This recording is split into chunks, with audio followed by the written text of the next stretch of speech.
Now moving on, the body of the late Pope Francis is currently laying in state at the St. Peter's Basilica as faithfuls pay their respect.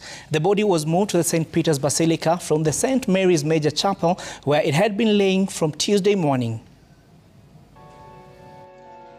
The body of Pope Francis, laid out in an open coffin, was carried in a solemn procession on Wednesday morning from his residence, St. Mary Major Chapel within the walls of the Vatican City, to St. Peter's Basilica, where it lay in state awaiting his burial.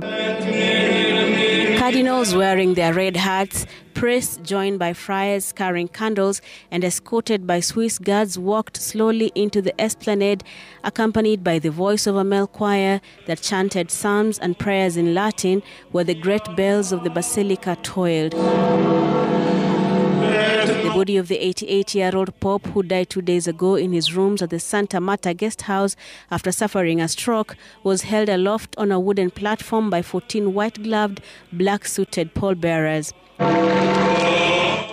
As the coffin crossed St. Peter's Square, a crowd of several thousand broke into repeated applause, a traditional Italian sign of respect at such events.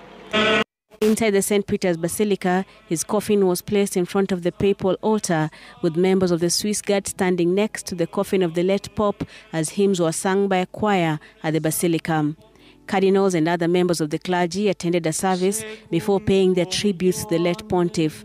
A few minutes later, the Basilica was opened to the public for the first day of public viewing. His body will be at the St. Peter's Basilica until Friday evening, allowing faithful to pay their respects. His funeral is set for Saturday and will draw heads of state and government from around the world, including U.S. President Donald Trump, who clashed repeatedly with the Pope on social issues.